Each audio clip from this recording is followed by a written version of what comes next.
আসসালামু আলাইকুম। তো দেখতে পাচ্ছেন অনেকগুলা লোকজন একত্রে জড়ো হয়েছে। তো সেটার কারণ হচ্ছে যেখানে মানে সামনে যেখানে যাওয়া হচ্ছে সেখানে অনেক মানে গাছগাছালিতে ভরা। সেখানে সবাই বলতেছে যে নাকি রাসেল ভাইপার সাপের কথা বলতেছে, যে সেখানে নাকি রাসেল ভাইপার সাপ আছে। কেউ কেউ বলতেছে যে সেখানে নাকি শিয়ালের গর্ত আছে। দেখা যাক, তো সবাই যাচ্ছে এগিয়ে, তো আমরাও সাথে আছি, আমরাও দেখতেছি, দেখি কি অবস্থা, সেখানে কি আছে আসলে সেটা জানার জন্য তাদের সাথে আমরা যাতে দেখতেই পাচ্ছেন।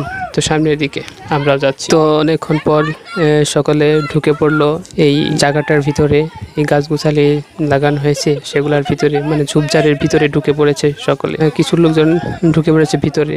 তো ভিতরে কি আছে সেটা দেখার জন্য। কেউ আবার বের হয়ে আসতেছে, ভিতরে কিছু পেয়েছে বা পায়নি এরকম অবস্থার ভিতরে আছে, ভয় পাচ্ছে ভিতরে যাওয়ার জন্য, যে ভিতরে গেলে না জানি কি হয়ে যায়।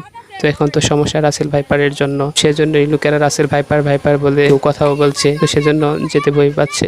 তো দেখতেই পাচ্ছেন মানে সেখানে কোনো কিছু খুঁজে পাওয়া যায়নি। আসলে জানি না কতটা সত্য রাসেল ভাই